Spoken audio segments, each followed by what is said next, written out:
ನಾವು ಬಚಾವ್ ಆಗ್ಬೇಕಾದ್ರೆ ಈ ಡ್ರಗ್ಸ್ ಏನಿದೆ ಅದ್ರ ಬಗ್ಗೆ ಸರಿಯಾಗಿ ತಿಳ್ಕೊಳ್ಳಿ. ಈಗಾಗಲೇ ನಾನು ಹೇಳಿದೆ, ಅವೇರ್ನೆಸ್ ಬಗ್ಗೆ ಏನು ಕಡಿಮೆ ಇಲ್ಲ, ಎಲ್ಲರಿಗೂ ಡ್ರಗ್ಸ್ ಬಗ್ಗೆ ಗೊತ್ತಿದೆ. ಡ್ರಗ್ಸ್ ತಗೊಂಡ್ರೆ ಏನಾಗುತ್ತೆ, what is the health consequence, legal consequence ಏನಿದೆ ಅಂತಲೂ ಗೊತ್ತು. ಆದ್ರೂ ಕೆಲವರು ಇದರಲ್ಲಿ ಕೈ ಹಾಕ್ತಾರೆ.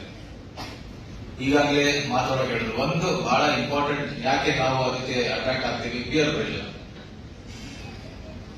ಫಿಲ್ಮ್ ಮೂವೀಸ್ ಇಂದ ಅಟ್ರಾಕ್ಟ್ ಆಗೋದು. ಹೀಗೆ ತಾವೆಲ್ಲರೂ ನೋಡಿರ್ಬೋದು, ಒಂದು ಮೂವಿ ಇದೆ ಕಬೀರ್ ಸಿಂಗ್, ಡಾಕ್ಟರ್ ಇರ್ತಾನೆ, ಈ takes drugs, also it drinks a lot, and still is a good doctor, ಕೊನೆ ತೋರಿಸ್ತಾರೆ. But not everybody can be Kabir Singh and nobody should become Kabir Singh.